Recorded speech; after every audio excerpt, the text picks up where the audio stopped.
দেশের অভ্যন্তরীণ নিরাপত্তা এবং জরুরি সেবা কার্যক্রম যাতে কোনোভাবেই বাধাগ্রস্ত না হয় সেজন্য পাম্পে সবার আগে জ্বালানি পাবে পুলিশ, বিজিবি ও ফায়ার সার্ভিস। স্বরাষ্ট্র মন্ত্রণালয় থেকে গত 15 এপ্রিল এই নির্দেশনা জারি করা হয়, যা 18 এপ্রিল আনুষ্ঠানিকভাবে নিশ্চিত করা হয়েছে। এখন থেকে পেট্রোল পাম্পগুলোতে এই বিশেষ নির্দেশনায় তেল সরবরাহ করা হবে।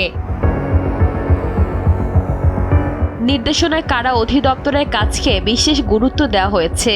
বন্দীদের এক জেল থেকে অন্য জেলে স্থানান্তর, অসুস্থ বন্দীকে দ্রুত হাসপাতালে নেওয়া এবং দাপ্তরিক প্রয়োজনে কারাগারের গাড়িগুলোকে 24 ঘন্টা সচল রাখা জরুরি। এছাড়া দেশের শান্তি শৃঙ্খলা রক্ষা, সীমান্ত টহল এবং মাদক বিরোধী অভিযান পরিচালনার জন্য পুলিশ, বিজিবি, কোস্টগার্ড ও মাদকদ্রব্য নিয়ন্ত্রণ অধিদপ্তরের যানবাহনকে এই সুবিধার আওতায় আনা হয়েছে।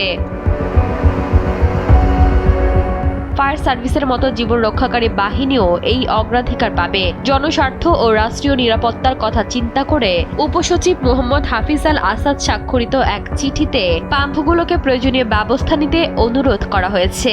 এর ফলে জরুরি সেবাগুলো এখন আরও দ্রুত ও কার্যকর হবে।